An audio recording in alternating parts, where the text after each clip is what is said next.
Let me talk to you, dummies. It's Eli Drake, and you're listening to Interactive Wrestling Radio.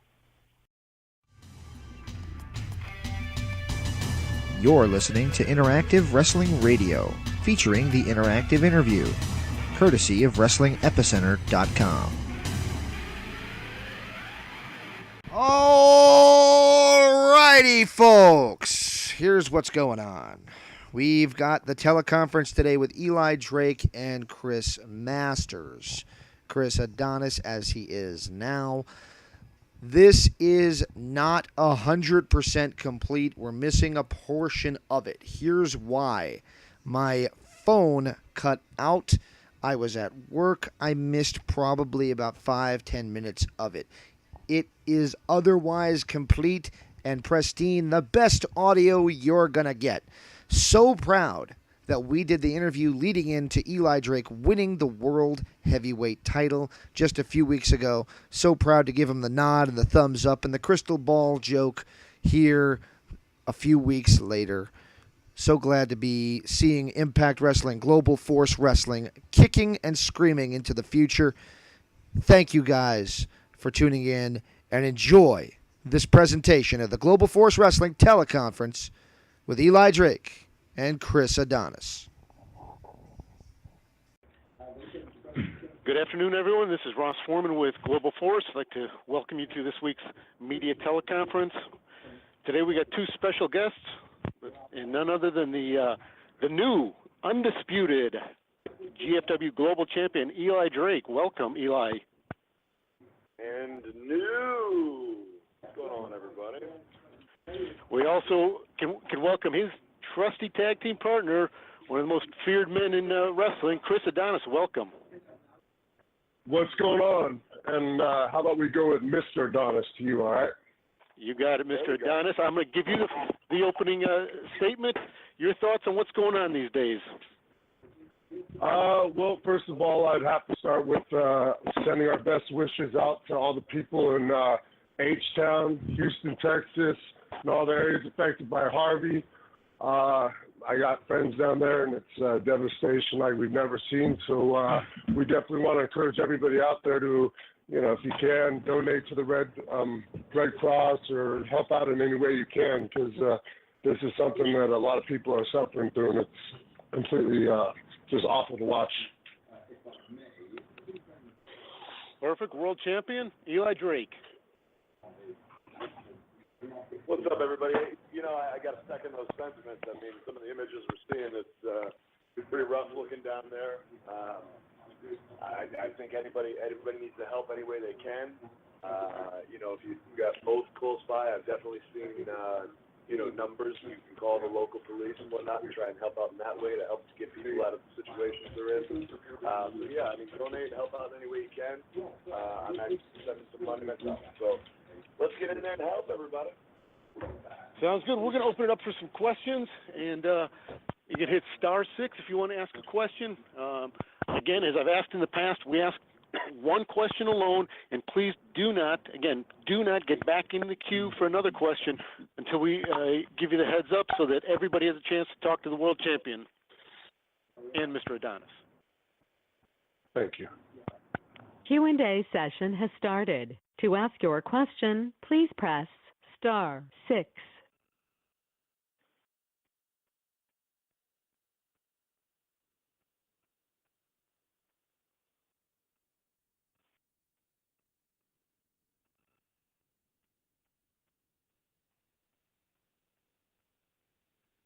Unmuted.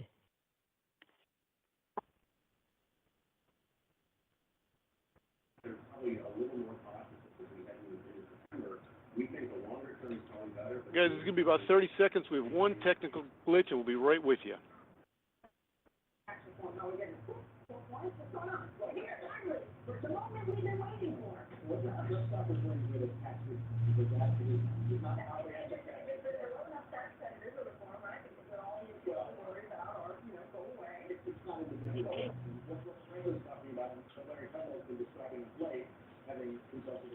Okay, I think we should... Mr. Drake? Yes. Mr. Drake? Yes. Yeah, so my name is Stephanie. I'm working for Theatre Magazine in UK. Congratulations for earning your first ever GFW World Heavyweight Champion in this amazing match. I want to have your thoughts about this concept match, which was absolutely amazing. More than 30 minutes, I think. Tell us about this match and this amazing feeling of being the champ. Well, first of all, let me give you a little asterisk to that, because it was about 45 minutes of TV time, but then you got to figure in commercial breaks and all that. So we're looking at almost about 60 minutes actually in ring time. That's one heck of a feat, and I'm going to give a little bit of credit to Eddie Edwards, because he started right there where I was, and he made it all the way to the end. But the fact was, he didn't end up where I was. He didn't end up with the world title. He didn't end up with that global championship. But after going through all that, going coast to coast, coming out with that title, defying odds, defying everything that everybody thought would come out of him, man, there's nothing better than raising that title up, and you can just feel, just that feeling just rain down on you. There's nothing like it.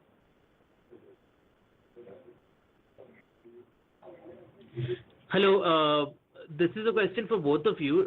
This is Riju from Sportskida in India. Now, what is your reaction to what went down between Rosemary and Sexy Star at Triple Mania 25? And because it has gone viral on the internet and everybody's talking about it right now, do you have a take on it? Well, I'll put it this way. Very unprofessional on Sexy Star's parts. I've heard of a reputation of hers before. I don't know of it personally. I think I've only met her once or twice. And hopefully, for everybody's sake, this isn't something that's going to damage the relationship between AAA and GFW, and they'll hopefully handle it appropriately.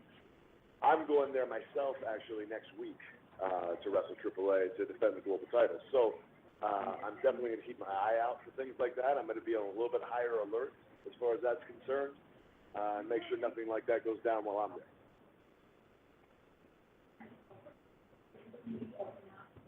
Hey guys, pleasure to be here. It's James from Wrestling Epicenter Interactive Wrestling Radio.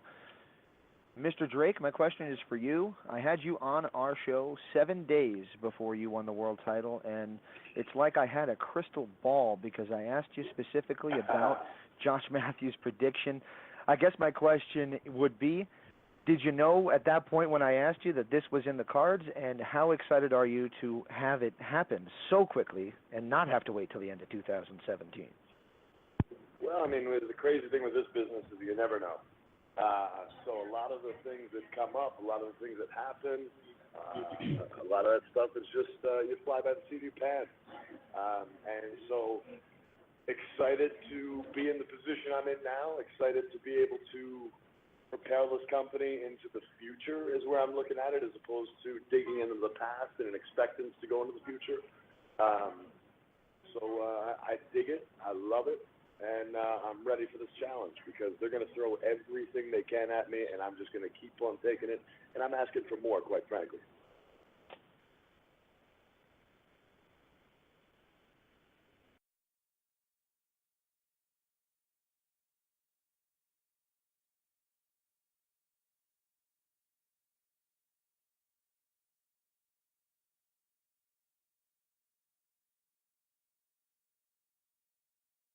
Welcome. This service is provided by freeconferencecall.com. Please enter your access code followed by the pound or hash sign.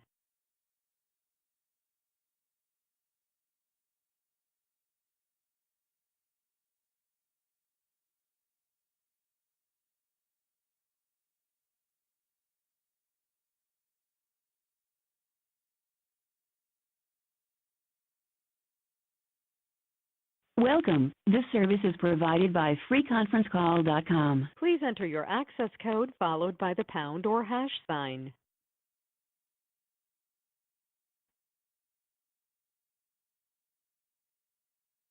The recording has started. Q&A session has started. To ask your question, please press star 6. Together, someone mentioned Johnny Impact, EC3's been around for a while.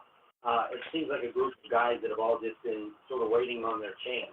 How excited are you guys about being able to work with a group of guys that are around the same age but know what they're doing in the ring and are looking to maybe take it to the next level? Thanks.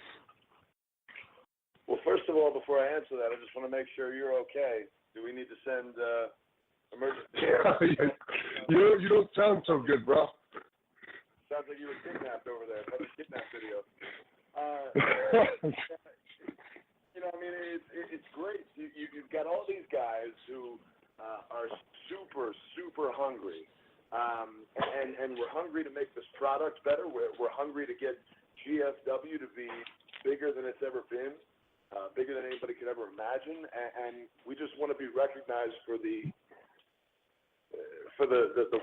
great art and work that we're putting on, because I think that we're doing amazing things, and unfortunately, because of maybe decisions of the past or whatever, our platform has become smaller, and I think that challenge of growing that platform, I think it's huge. I think it gives a lot of hunger, a lot of drive to a lot of the guys and girls who are there. I've had opportunities to go other places. I know other guys have had opportunities to go other places, and I've turned it down because, well, first of all, I'm getting paid decently, so I can't complain there. I'm making money, and I'm feeling good. I'm in a good place. But aside from that, I want the challenge of taking this company that's had some hard times and now moving that thing up. I would rather do that than go into a place that's already established and huge and just get lost as a cog in the wheel. I would rather go ahead and take something and make it enormous from very low, humble beginnings, if you will. That's just my philosophy, though. But I think that philosophy carries over to a lot of the talent there. I did want to give you guys a heads up after getting a few text messages. Yes, you may chime in if you have another question, but one I just got from an email that a reporter had to get going. You want to know, Eli, who are the top 5 dummies in GFW? Oh, boy. Top 5. Here we go. Oh, wow. Let's see. Do I need to order these out? I'm going to say, let's go number 5. Number 5. Well, I'm going to go ahead and say the whole American top team. They get honorable mention because of trying to steal the spotlight. Dummy, yeah. Let's see, number 4. I'm going to say Bruce Pritchard. I haven't seen his face around a little bit, and I'm okay with that. Because that guy, he wanted to go ahead and hold this guy down. Dummy, yeah, there he is. Let's go down to number 3. Number 3. I'm going to say it's a tie between...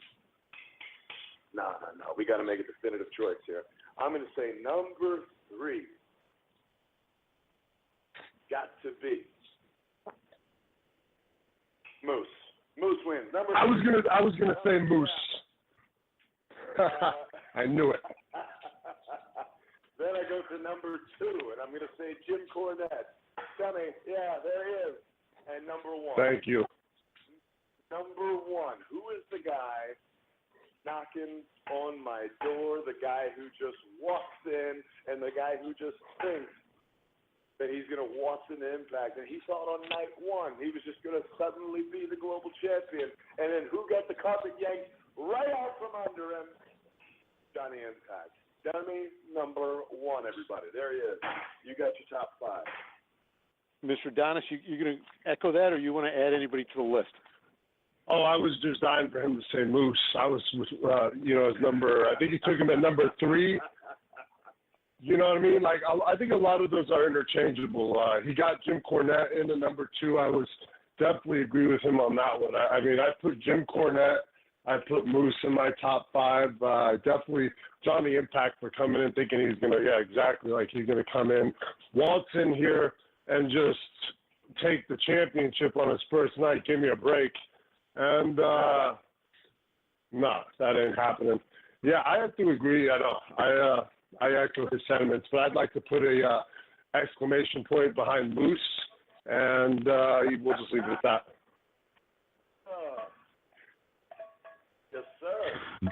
Gentlemen, this is Big Ray again for OneWrestling.com. I have a question to both of you. Now, Eli Drake obviously would make is a fantastic world heavyweight champion, and again, it's about time. We, again, here at OneWrestling.com, we support the bad guys. But with all that being said, what are the chances that you two gentlemen, well, bad guy, they're good guys and they're bad guys in wrestling.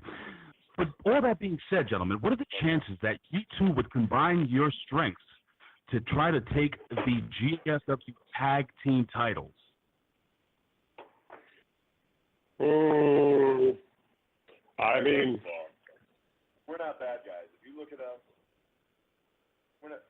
yeah. You heard those people? They are in love with, they are enthralled with us. They're always chanting DNA, Eli Drake, Adonis. They're chanting all that crap. These are the good guys in wrestling talking to you right now. Yeah. But aside from that, man, tag team titles, global titles, any titles we want. What do you think about that? Yeah, I mean, if they want to line up the tag title belts and hand it to us on a platter, which just means just putting us in a match, I mean, sure, we'll take it. The more gold, the better. I mean, hell, everybody knows we look good in gold. That's for damn sure. So, like my man Eli said, the champ, I mean, it's not necessarily on our list of things to do, but we always look good with a little more gold to add to our Rolexes and whatnot. So we'll take the tag belts, we'll take the grand championship, we'll take whatever you got. But like I said, right now I think we got bigger fish to fry, and that's the fact that Eli is at the top of the mountain, and we need to make sure we keep him there. And that's our priority right now. And they say that like attracts like. We're already holding some gold right now, so it wouldn't be that far-fetched that we might be able to go ahead and snatch some more.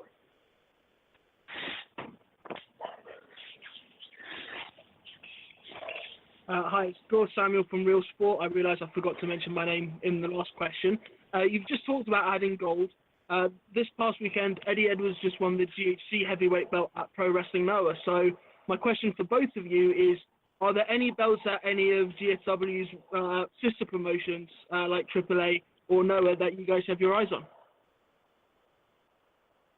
Well, look, my goal, I'm looking to take over the world. That's all I know. And whether that means just going around and defending the GFW title, or if that means going around and taking titles from other companies, I'm all with it. The thing is, I got everybody under the sun gunning for this global title. Now, if that affords me the opportunity to wrestle for other titles, or we go title for title, I am down. Yeah. It don't matter if it's AAA. It don't matter if it's Noah. I mean, shoot, we got our passports. We're ready to go. So, any gold on us looks good. So, we're game. Passport ready. Hello, this is Riju from Sportskida in India again. My question is, what do you guys think of celebrities inside the wrestling ring, and how was it working with a non-wrestler like D'Angelo Williams? You want me to take this, Eli? Well, as far as working with a non-wrestler, it's basically, man, you bring in somebody like that, a guy who actually, he picked it up pretty well as far as wrestling is concerned. He was able to have a hell of a dance partner, a couple of dance partners. Everything turned out pretty well. So, I mean, if you can cross-promote and bring new eyes into what we're doing, I think that's always a plus. At the same time, don't go getting too familiar. Don't walk into my room. Don't walk into my home. I think you're going to take it over. Yeah, it's kind of like McGregor Mayweather. I mean, McGregor had a nice showing. Did he win the fight? No. And D'Angelo Williams, he had a great showing. I mean, yeah, technically I went through the table, but if this was a real wrestling match, D'Angelo Williams would get killed by either myself or Eli Drake. That's right. No tables, no nothing.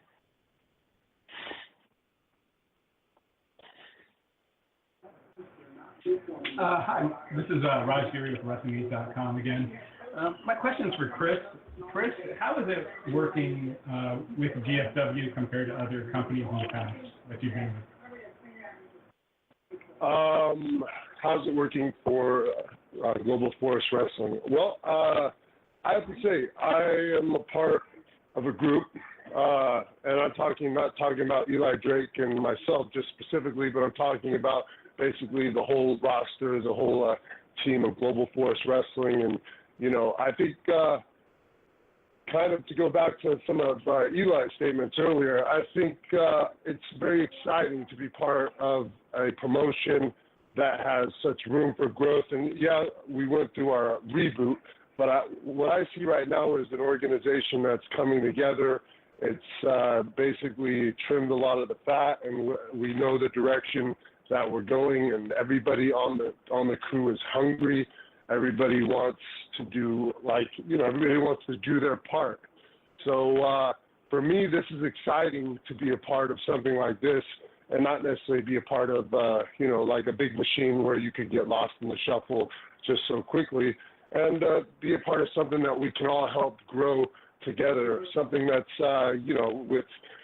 with everything that's happened over the last year, and we basically had a whole, a change in management, obviously, a change in the whole cabinet, so to speak. And, I just think with the people we have running the office now and the talent that we have to work with, and everybody basically getting off on the right direction, this is exciting to see what we can do in the future. It's exciting to see how we can propel Impact Wrestling and really make it a good alternative to any other wrestling programs out there. And not even to mention just some of the exciting things that we're doing beyond just the talent, our regular GFW talent, just our cross-promotion with bringing in guys like Garza from Mexico and guys from Japan, and you're getting to see a lot of unique and different matchups that you wouldn't necessarily get to see anywhere else. So I think we're building momentum now. I think we're out of out of the worst of the reboot and everything, and we're actually we're on route now. We're in direction. We're on the right direction. So this is exciting, very exciting. If you're familiar with Howard Stern, you can either build up K-Rock or you can get lost in WNBC. WNBC. Can we throw out a Baba Booey somewhere? Baba Booey. Baba Booey. I'm not going to finish that. Neither. We'll save that for person. Hello, this is Riju from Sportskida again. My question is, both of you wrestled in India. How was it different from wrestling in the United States? I personally loved India. Every day I got the most delicious food. I love a little spice in my life, I'll be honest. And my personal motto when it comes to women, if you're brown, I'm down. Although that's not exclusive. I also like white women. I like Asian women. I like black women. I like them all. If you're hot, knock my door. I'll answer. But aside from that, as far as wrestling in India, the business is the same. It's all a matter of going in there. You got a goal.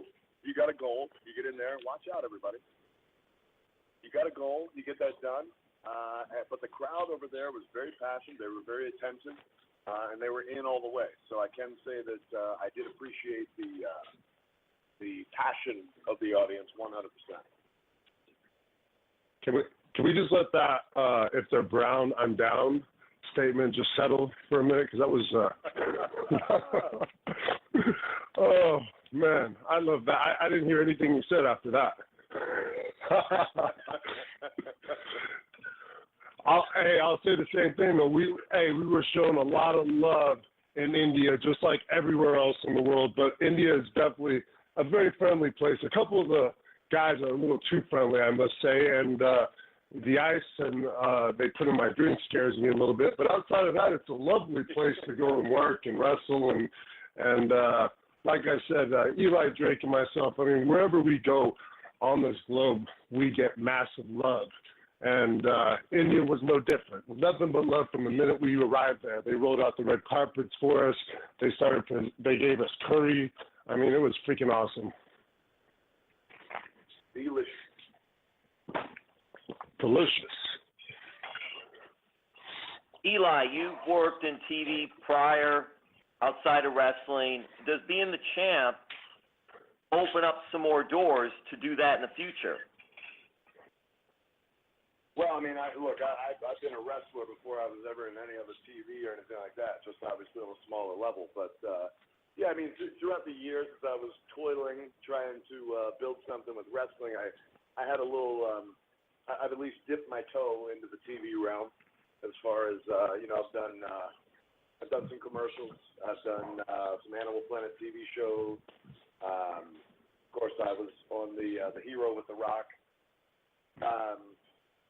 But, yeah, I mean, that's the whole idea with this is let's branch out. Let's get my face. Let's get Adonis' face. Let's get everybody. I tell you what, I'm going to be completely unselfish for about 30 seconds. I'm going to say let's get everybody's face in GFW on as many different platforms as we possibly can, cross-promote, bring the eyes in, and I think by doing that, first of all, we build GFW, and we also get to build our personal brand within ourselves. Because, look, let's be honest, this business is very physical. Our bodies get battered and beaten. Hell, I'm still recovering with a black eye right now as we speak from the very last night of taping. And the fact is, at some point, the body's not going to be able to take this forever. So if I can take this that I'm doing now and parlay that into an entertainment career of some sort with my gift of gab, that's a natural fit right there. I am in 100%. Yeah.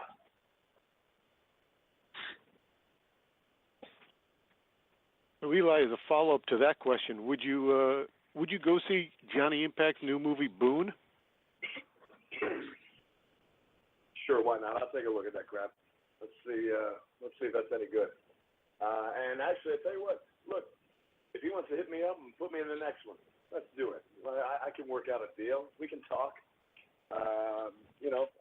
Boone, they were giving out the DVDs, I think, last time we were in Orlando. Nobody gave me one. Where's my DVD?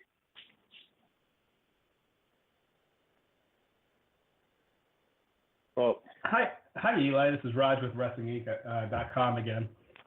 I had a question. You mentioned being on the Hero with The Rock. I was wondering if you got to interact with The Rock much, and if he gave you any advice on your wrestling career. Well, yes, I got to interact with him a lot because, we were there. We had a lot of time together as far as the teams were concerned. Not a lot of, super deep interaction just because that guy is on the craziest schedule you've ever seen. I mean, while we were filming, he was currently WWE champ at the time, so he was, he was flying in and out of town, going to do Raws and SmackDowns, going to do movie premieres, and then coming back to film every day. There was a little bit of stuff, a little bit of time. I remember the one time we did a press junket in Miami, and he actually imitated me. I thought that was the funniest thing I'd ever seen. And it was kind of an honor in a lot of ways because he was a guy I really idolized and looked up to in high school, and now he's imitating, making fun of me, whatever. So that was pretty cool. At the same time, I didn't really get any career advice necessarily. I spoke with his manager a bunch through email, his ex-wife, Danny Garcia. We kept contact there for a little bit, and, she would kind of give me little bits of advice, like that, because I kept talking about how I wanted to do other things in entertainment outside of wrestling, and she was just telling me, build my brand, get as big as I can on this platform, and then that'll assist big time in moving on to another platform, if I so desire.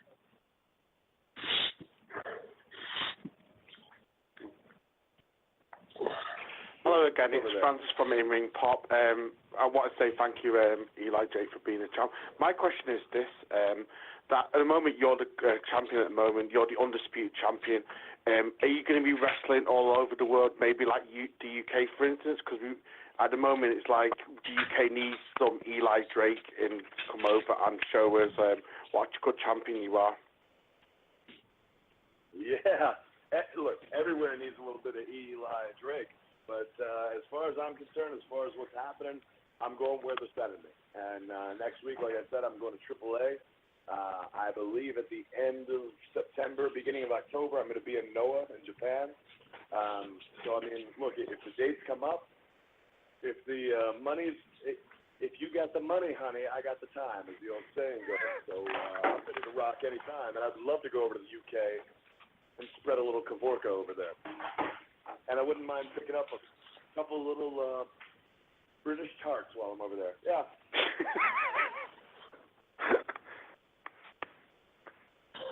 I must say that's a real classy move. Also, I think every fan should call in and thank you for being the champion before they ask you a question.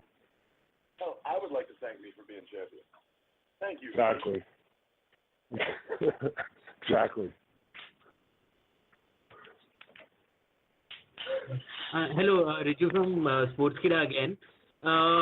My question is, there have been a lot of departures from the company right now, from the Pope to Loki to Tyrus to Davey Richards.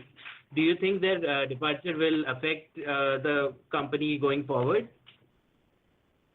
No, not at all. I think that's a normal part of business. That's a normal part of a talent-driven business.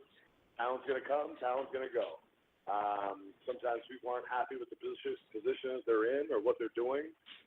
Sometimes the company's not happy with the position that the talent is in and what they're doing. And so sometimes just naturally you got to part ways. If you're not happy doing what you're doing, it's time to move on.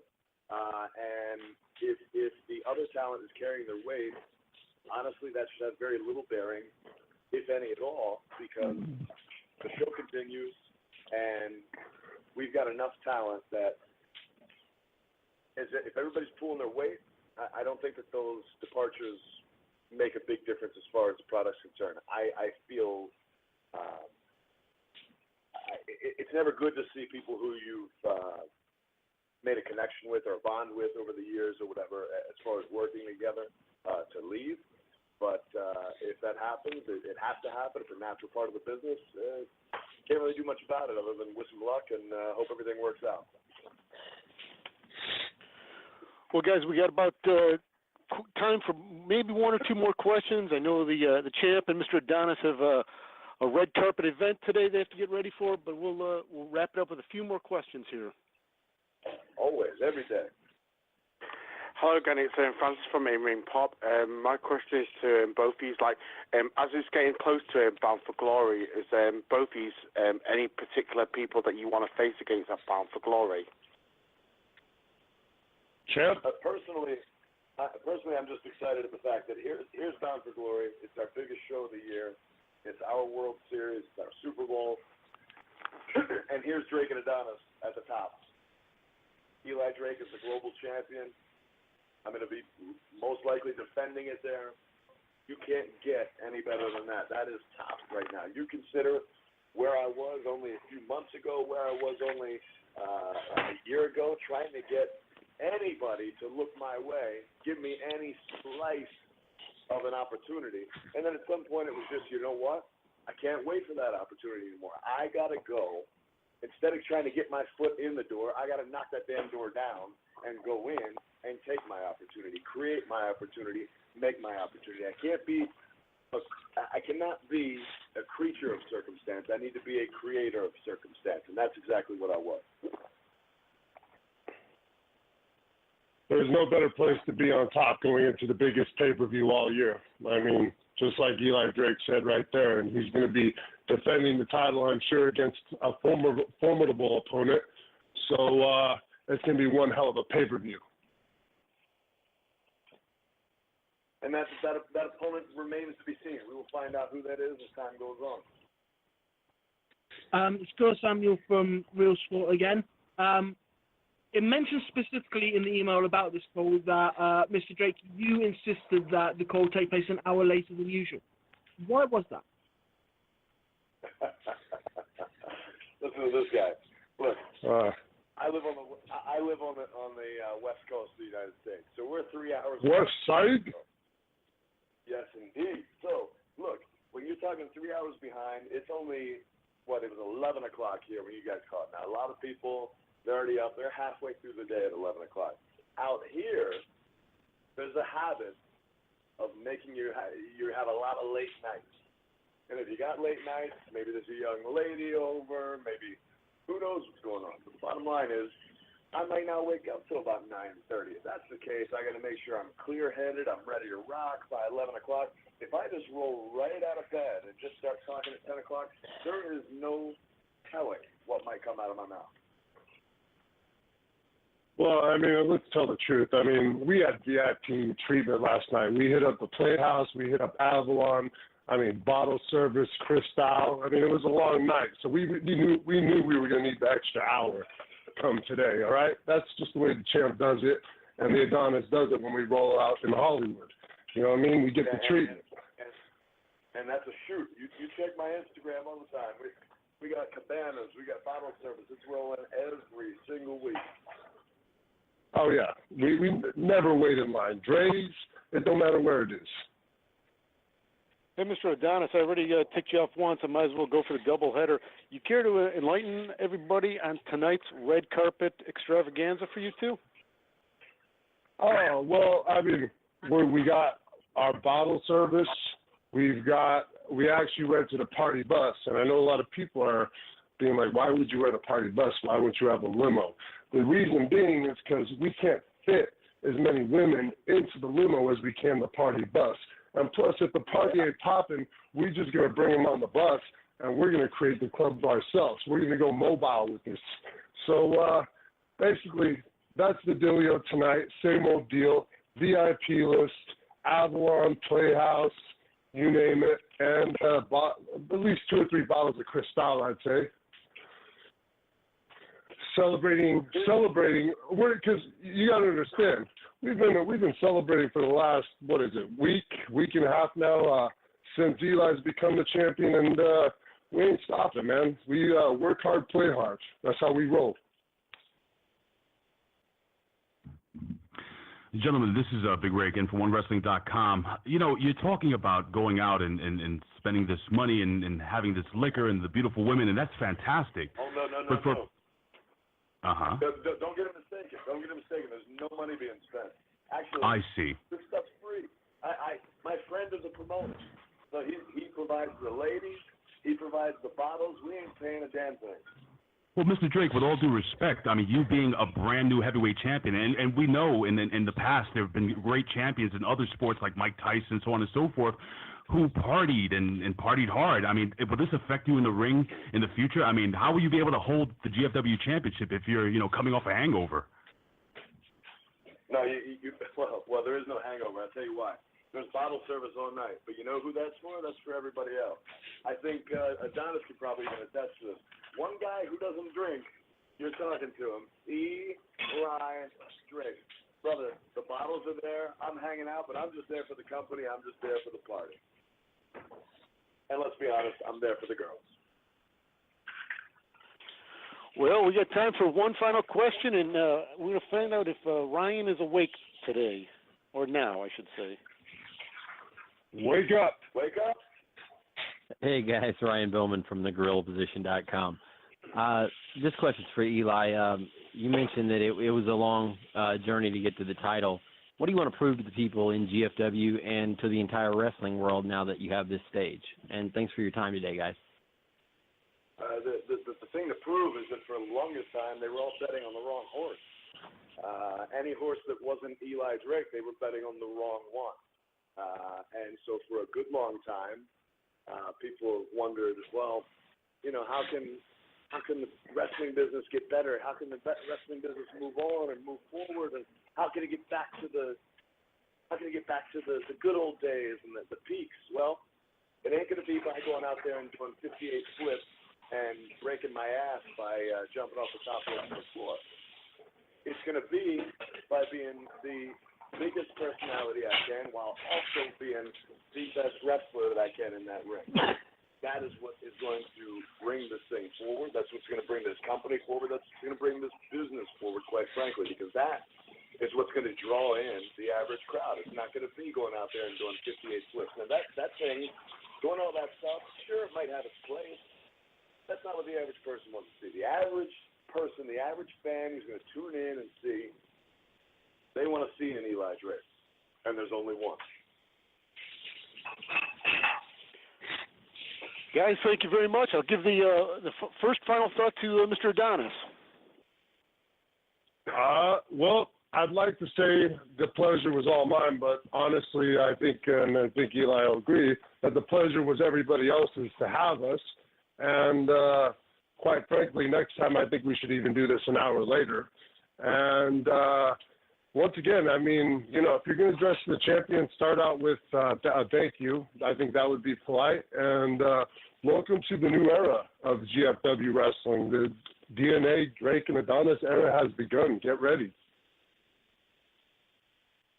You know, I actually suggested that we start at 3 Eastern time, and they told me that was excessive. So I said, all right, I'll meet you in the middle, dummy. Let's go with 2 o'clock. But here we are, and you got your global champion. Now, I heard Josh Matthews call me the Defiant One, and guess what? He's right. Because here's a guy that not only defied the odds, defeating 19 other guys, outlasting 19 other guys from coast to coast. You've also got a guy who's defied the odds as far as my career is concerned. You're talking 14 years, took me 10 years before I even made a dime in this business, 10 years before I ever got a contract with a major company, all because of politics, all because of BS. And here I stand now atop this business, atop this industry, the greatest champion in the business. I don't care what other companies out there. I don't care what anybody else says anywhere else, what other champions there are anywhere else. The top man, the number one man in this business is Eli Drake. There ain't a question about it. The Defiant One. If that's what you want to call me, that's exactly what I am. Because I do things my way. I've always done things my way. You want to talk about how I've gotten fired from other jobs, I've gotten fired from other companies, all that stuff. All because of me, standing up for myself, being a man, being myself. And here I stand now, and it's all paid off. Here I am, global champion, and there's nobody in this business, nobody on this earth that can touch me. That is not an insult. That is just a fact of life. Yeah. All righty, Mr. Adonis, world champion, thank you very much. We'll talk to everybody next week. All right now. Yes, indeed.